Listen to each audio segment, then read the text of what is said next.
I want to talk with you today about basically a quote that I learned by myself 6 years ago when I was traveling to some of the most innovative learning places in the world. And one of them was basically the Brightwork School, which was, I think, one of the most innovative schools in San Francisco. And there we met Gabor Tully. I will talk about him in a minute.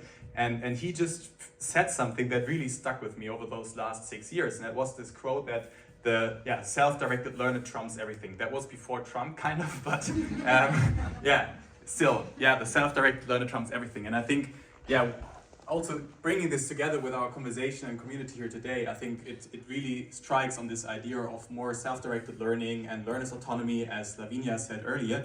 And we believe that this is really something very critical. So when you think about the future role of L&D, to have people taking more ownership, whether it's the employees, whether it's leaders, for learning, right? Because you cannot top-down tell everyone what to learn. And I think also AI might also just do the matchmaking part. But in the end, there are still people who have to get better in learning in their everyday lives.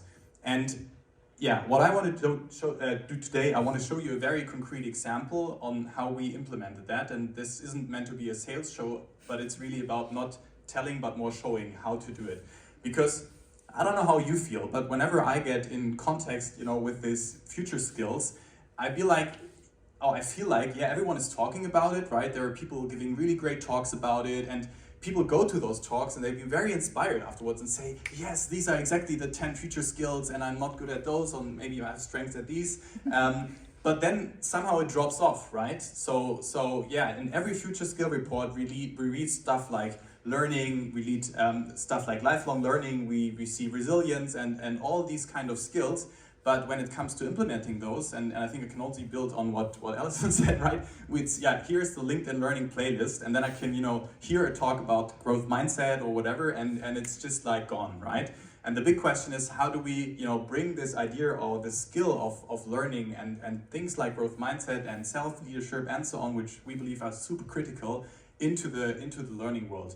And one answer that we basically found is by hijacking reskilling initiatives and integrating these kind of future skills along the way, so that people learn these future skills like learnability, growth mindset, etc., while kind of being on a mission to, for example, become an IT architect, right? And to get there better or faster or more kind of resilient, you can maybe train along the way those kind of future skills. And that's something we, for example, did at a very big sports car company in Germany, who had this kind of reskilling challenge of having a lot of developers, which they don't need any longer, right? Because they outsource a lot of the development work and they automate the development work. But what they need are IT architects, right? Who rather, orchestrate the work of the developing teams.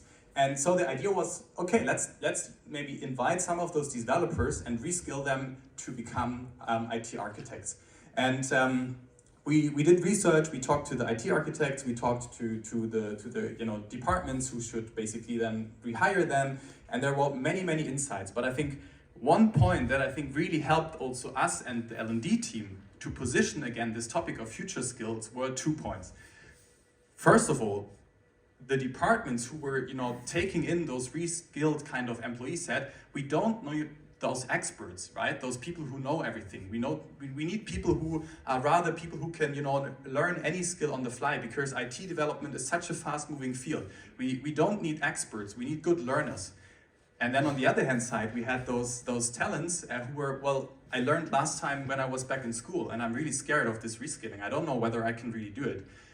And this was the point where we really got the commitment from the business to say, we need to invest into learnability, we need to invest into growth mindset, we need to invest into self-directed leadership. And because I'm already running a bit late, here's just a small glimpse into how we then basically implemented these ideas of curiosity, mindset, learnability, self-leadership, based on those insights that we got, from the departments who were rehiring those people, who were reskilling those people, and on the other hand side, how we integrated then across the kind of micro semesters of becoming an IT architect, a completely different learning journey. We call it the Learn Booster, from a boot camp after the honeymoon, once you were in this death valley of being frustrated about your reskilling and how to get out there, and so on and so forth. So long story short, I think Gabor Tully, this kind of school founder or this entrepreneur from San Francisco who started one of the most innovative schools, I think he really nailed it by saying, you know, if you would hire a person, would you hire a person who knows topic A, or would you hire a person who knows how to learn anything on the fly? And I think in times of those really critical, you know, skill gaps, I think there is a big opportunity for us to really implement those future skills, but in a really impactful and meaningful way by integrating those into re and upskillings. And with that also help the people who are on those skilling journeys to really, yeah, come to the finish line in that sense. Thank you very much. Thank you.